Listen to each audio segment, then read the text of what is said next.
بسم اللہ الرحمن الرحیم۔ السلام علیکم ورحمۃ اللہ وبرکاتہ۔ آج ہم استخارہ کی دعا یاد کریں گے اور استخارہ کا طریقہ جانیں گے۔ استخارہ کسے کہتے ہیں؟ کسی اہم معاملے میں اللہ تعالی سے خیر اور بھلائی طلب کرنے کو استخارہ کہتے ہیں، مثلا کاروبار، شادی، سفر وغیرہ، کیونکہ انسان کو معلوم نہیں کہ کون سی چیز اس کے لیے خیر اور کون سی شر ثابت ہوگی۔ استخارہ کیسے کیا جاتا ہے؟ استخارہ کے لیے کوئی وقت مخصوص نہیں ہے، ضرورت پڑنے پر کسی بھی وقت کیا جا سکتا ہے، جیسا کہ نبی کریم صلی اللہ علیہ وآلہ وسلم نے فرمایا کہ جب کسی کام کا ارادہ کرے تو استخارہ کرے۔ ہر اختیاری کام میں استخارہ کیا جا سکتا ہے، البتہ فرائض میں استخارہ نہیں ہوگا کیونکہ ان کا کرنا واجب ہے۔ فرائض مطلب کہ نماز پڑھنی ہے، اب اس سے پہلے استخارہ کرنے بیٹھ جائیں کہ میں نماز پڑھوں یا نہ پڑھوں۔ اب نماز تو فرض ہے، وہ پڑھنی ہی پڑھنی ہے، اس کے لیے استخارہ کرنا درست نہیں ہے۔ استخارہ کرنے کے بعد نیک لوگوں سے مشاورت کر لی جائے۔ اللہ تعالیٰ کا ارشاد ہے وَأَمْرُهُمْ شُورَىٰ بَيْنَهُمْ، اور ان کے معاملات باہم مشورے سے طے ہوتے تھے۔ امام ابن تیمیہ کہتے ہیں جس نے اللہ سے استخارہ کیا اور مخلوق سے مشورہ کیا، پھر اس کام میں جلد بازی نہ کی، یعنی غور و فکر کے بعد فیصلہ کیا، وہ کبھی نادم نہ ہوگا۔ استخارہ کے بعد خواب آنا لازم نہیں ہے، خواب آ بھی سکتا ہے اور نہیں بھی۔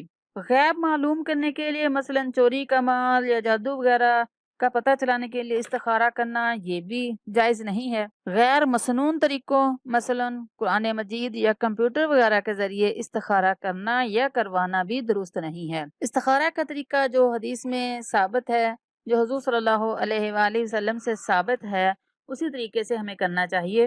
جیسا کہ حضرت جابر بن عبداللہ رضی اللہ تعالی عنہ کا بیان ہے کہ رسول اللہ صلی اللہ علیہ وآلہ وسلم ہمیں تمام کاموں میں استخارہ کرنے کی ایسے تعلیم دیتے جیسے قرآن کریم کی کسی سورت کی تعلیم دیتے۔ آپ صلی اللہ علیہ وآلہ وسلم فرماتے جب تم میں سے کوئی شخص کوئی کام کرنا چاہے تو فرض کے علاوہ 2 رکعت نماز پڑھے، پھر یہ دعا پڑھے۔ صحیح بخاری کی حدیث نمبر 1162 ہے، یعنی کہ پہلے آپ 2 رکعت نماز استخارہ کی نیت سے پڑھیں گے اور اس کے بعد یہ دعائے استخارہ پڑھیں گے اور اللہ تعالیٰ سے اپنے اس کام کی دعا کریں گے جو آپ کرنے جا رہے ہیں۔ دعائے استخارہ یہ ہے، ساتھ ساتھ پڑھیے گا۔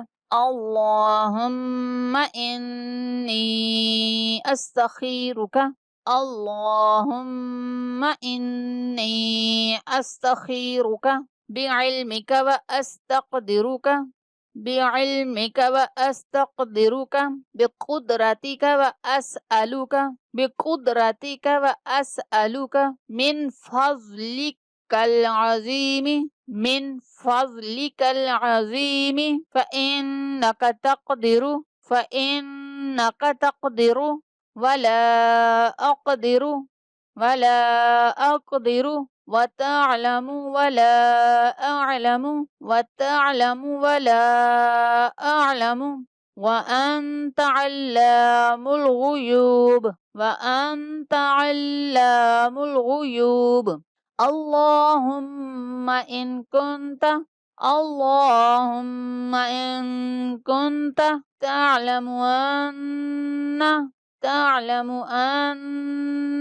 هذا الأمر کی جگہ جس کام کے لیے استخارہ کر رہا ہے اس کو اپنے ذہن میں رکھے یا زبان سے دہرائے۔ خیر لی فی دینی، خیر لی فی دینی ومعاشی عاقبتی، ومعاشی وعاقبتی امری فاقدرہ لی، امری فاقدرہ لی ویسرہ، ویسرہ لی، ویسرہ لی، ثم بارک لی، ثم بارک لی فیہ، فیہ وإن کنت، فیہ وإن کنت تعلم أن هذا الأمر کی جگہ اپنے کام کو ذہن میں رکھے یا زبان سے ادا کرے۔ شر لی فی دینی، شر لی فی دینی ومعاشی وعاقبت امری، ومعاشی وعاقبت امری فاصرفہ عنی، فاصرفہ عنی عني واصرفني عنه واقدر لي الخير حيث كان ثم أرزني به ایک بار پوری پڑھتے ہیں اللهم إني أستخيرك بعلمك وأستقدرك بقدرتك وأسألك من فضلك العظيم فإنك تقدر ولا أقدر وتعلم ولا أعلم وأنت علام الغيوب اللهم إن كنت تعلم أن هذا الأمر خير لي في ديني ومعاشي وعاقبة أمري فاقدره لي ويسره لي ثم بارك لي فيه وإن كنت تعلم أن هذا الأمر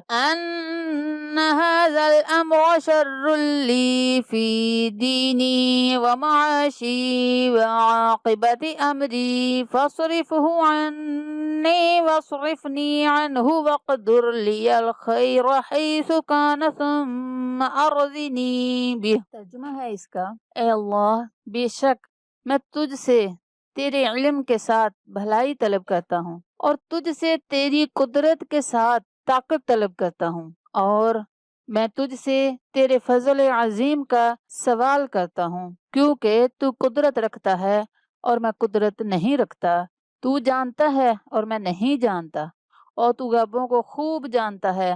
اے اللہ اگر تو جانتا ہے کہ بے شک یہ کام، اس کام کا نام لیں جس کے لیے استخارہ کر رہے ہیں، تو جانتا ہے کہ بے شک یہ کام میرے لیے، میرے دین، میرے معاش، میرے انجام کار کے لحاظ سے بہتر ہے، تو اس کا میرے حق میں فیصلہ کر دے اور اسے میرے لیے آسان کر دے، پھر میرے لیے اس میں برکت ڈال دے۔ اور اگر تو جانتا ہے کہ بے شک یہ کام، اس کام کا نام لے کر اس کو ذہن میں رکھیں، میرے لیے، میرے دین، میرے معاش، میرے انجام کار کے لحاظ سے برا ہے، تو اسے مجھ سے دور کر دے اور مجھے اس سے دور کر دے، اور میرے لیے بھلائی کا فیصلہ کر دے جہاں بھی وہ ہو، اور پھر مجھے اس پر راضی کر دے۔ آمین۔ ہمیں اپنے ہر کرنے والے کام سے پہلے استخارہ کر لینا چاہیے۔ استخارہ کرنا اللہ تعالیٰ سے مشورہ کرنا ہوتا ہے۔ اللہ تعالیٰ ہمیں صحیح طریقے سے استخارہ کرنے کی توفیق عطا فرمائے۔ السلام علیکم ورحمۃ اللہ وبرکاتہ۔